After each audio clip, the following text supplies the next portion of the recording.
Let's begin with chapter number 4 from your economics book of grade 11, and the name of the chapter is Types of Economies. Now let us begin the chapter, and we have to start from developing and developed, or you can say underdeveloped economies.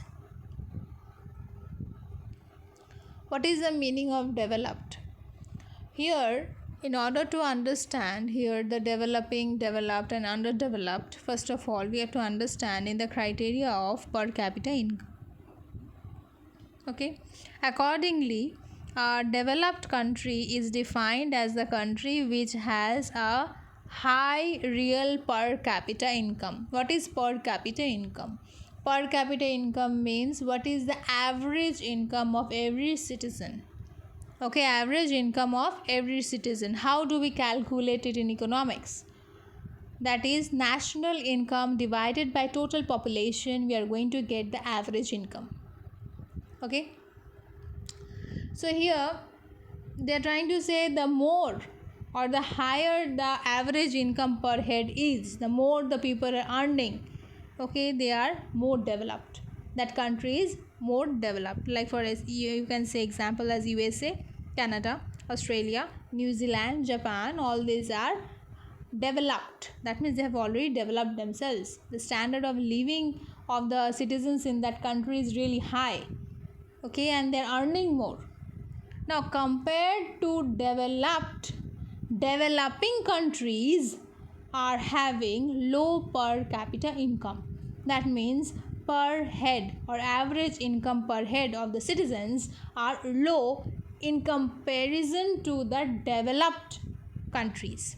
Okay, here per capita income is low, so we can say that the standard of living of a developing country is much lower than a citizen residing in a developed country. Like for example, a citizen who is residing in USA will enjoy much more facilities, will enjoy a high standard of living than the person living in India, because India is yet developing. That means with gradual process of time, the per head income, or you can say the average income, is increasing. It is not totally increased, or it is not totally high. The per capita income, or you can say the average income, is not totally high, but gradually it is increasing.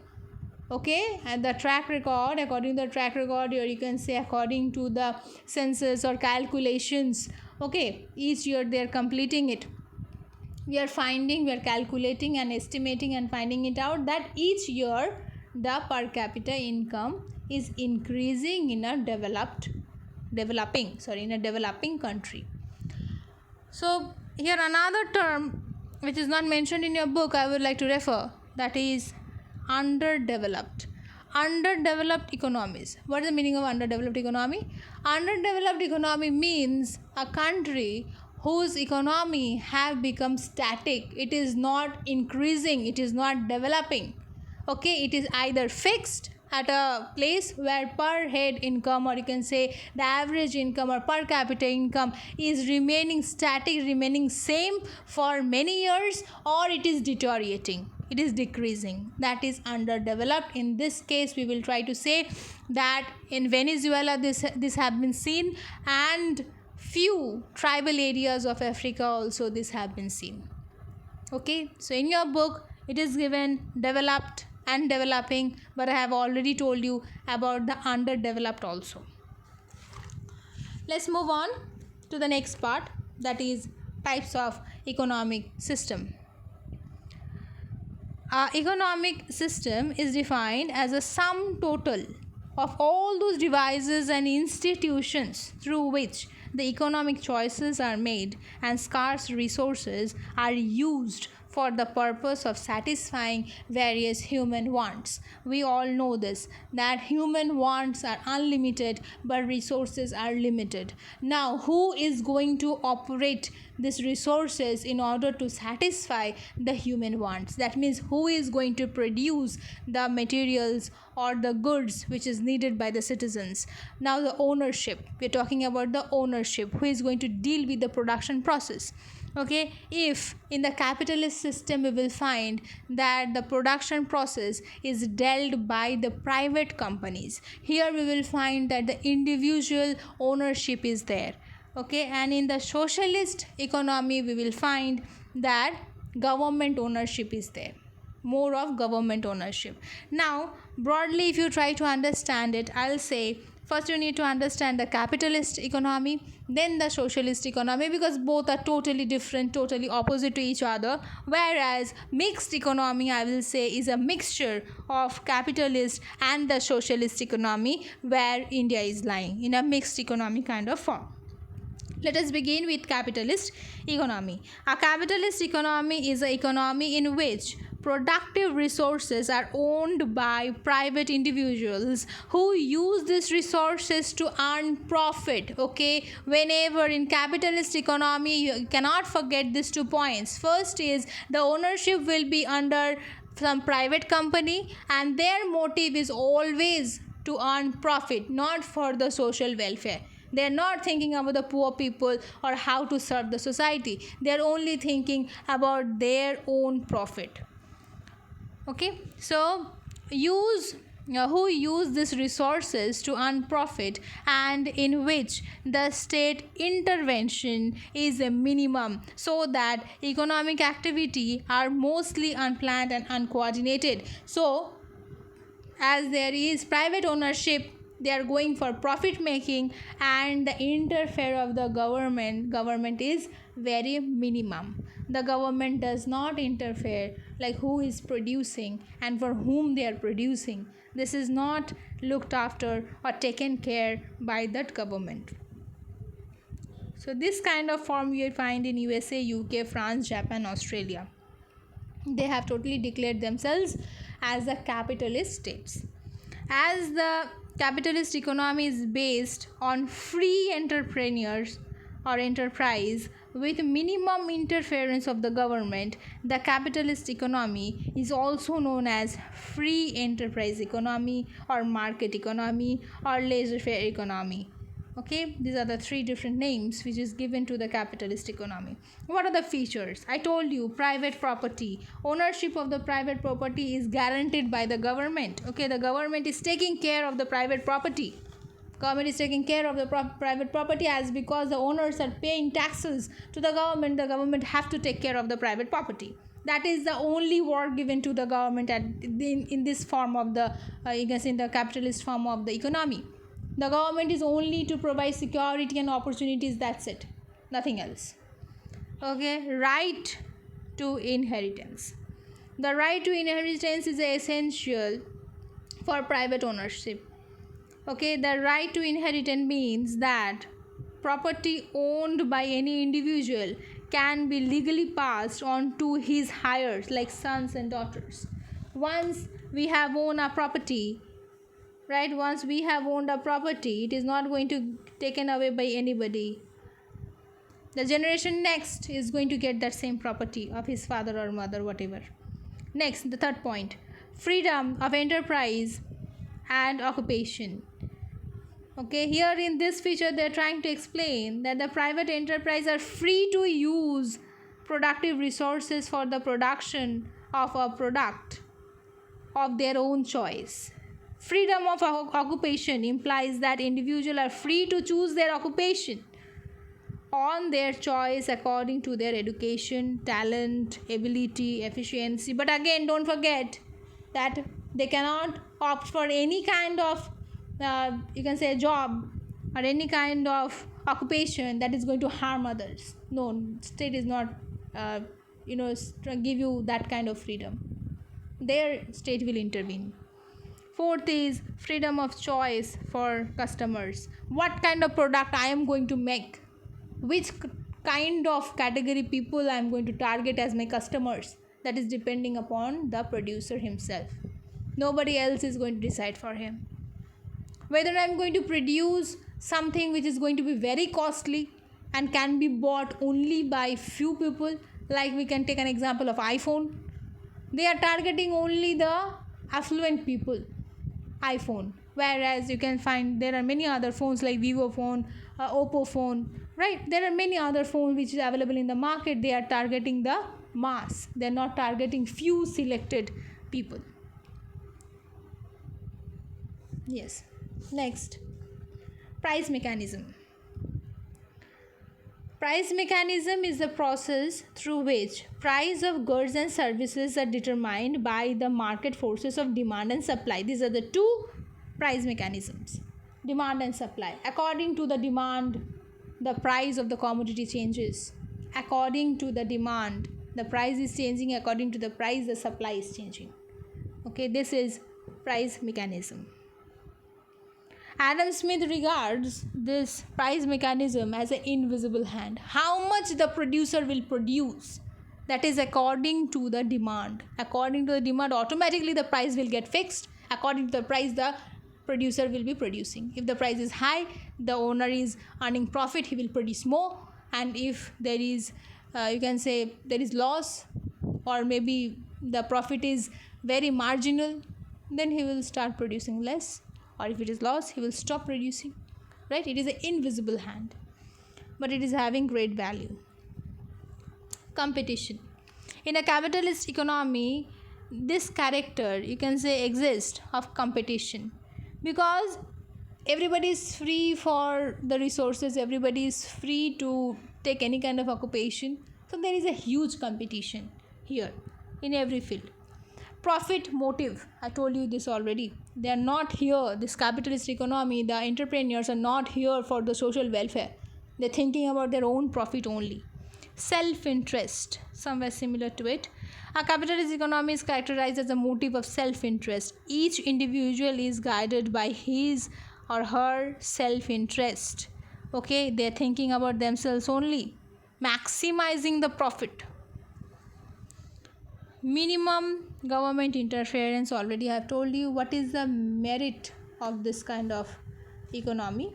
Spirit of entrepreneurship, as because they're earning more profit and government interference is less, we will find that more and more entrepreneurs are coming up and setting up enterprises which will give us better job opportunity. Okay, incentive for technological progress. Here technological progress is also there, because the more you can say new technologies will get involved or innovated, the more technologies will get innovated, they will get recognized. They can also earn profit with the new kind of technologies, and with the new kind of technologies the producers will be able to produce more products efficiently, right? Okay, efficient use of resources, I told you just now. With a high technological use, we will find the resources are wasted less and they're used more efficiently, and they're producing also more number of products. Incentive to capital formation, as because they will be getting more money, they will be encouraged for savings, and the more they will be saving, they will be investing, and more investment will lead to capital formation. Come to the next page.